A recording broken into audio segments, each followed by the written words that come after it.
আসসালামু আলাইকুম বন্ধুরা। আশা করি ভালো আছেন। আবার একটা নতুন ভিডিওতে আপনাদের স্বাগতম।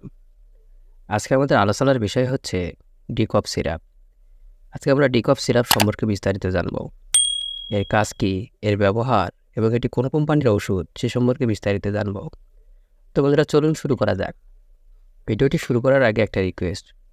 ভিডিওটি টেনে না দেখে সম্পূর্ণ দেখবেন এবং যারা চ্যানেলে নতুন তারা অবশ্যই চ্যানেলটি সাবস্ক্রাইব করে পাশে থাকবেন এবং যারা অলরেডি সাবস্ক্রাইব করেছেন তাদেরকে অসংখ্য ধন্যবাদ। এছাড়াও আপনি খাচ্ছেন এমন কোনো ঔষধ সম্পর্কে জানতে কমেন্ট করুন।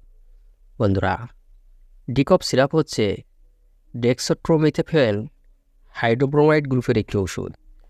এটি বাংলাদেশের সুনামধন্য অপসনিন ফার্মাসিউটিক্যাল কোম্পানির ওষুধ। এটি বাংলাদেশে যে কোনো ওষুধের দোকানে পাওয়া যায়। ডিকফ সিরাপের ব্যবহার।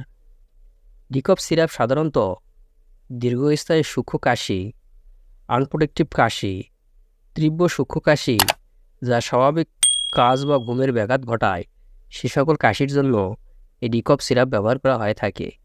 এক কথায় বহুদিনের খুসখুসি কাশি এবং শুকনো কাশির জন্য এই ডিকফ সিরাপ ব্যবহার করা হয়ে থাকে। ডিকফ সিরাপের মাত্রা ও সেবনবিধি।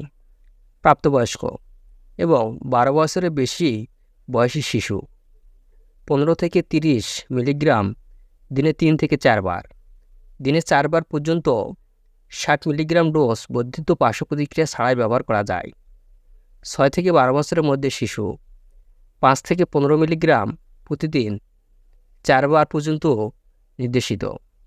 2 থেকে 6 বছরের মধ্যে শিশু 2.5 থেকে 5 মিলিগ্রাম প্রতিদিন 4 বার পর্যন্ত ব্যবহার করা যায়। পার্শ্ব প্রতিক্রিয়া। ডিকফের প্রতিকূল প্রভাব বিরল, কিন্তু কখনো কখনো বমি ভাব এবং মাথা ঘোরা হতে পারে। ইহা কোনো ব্যথা বা আসক্তি এবং সামান্য কোনো সিএনএস বিষণ্ণতা তৈরি করে না। অতিরিক্ত মাত্রার পরে উত্তেজনা, বিভ্রান্তি এবং শ্বাসতন্ত্রের বিষণ্ণতা ঘটতে পারে। তো বন্ধুরা, এই ছিল ডিকফ সিরাপ সম্পর্কে আজকের ধারণা। ভিডিওটি ভালো লাগলে লাইক, কমেন্ট এবং সাবস্ক্রাইব করতে ভুলবেন না।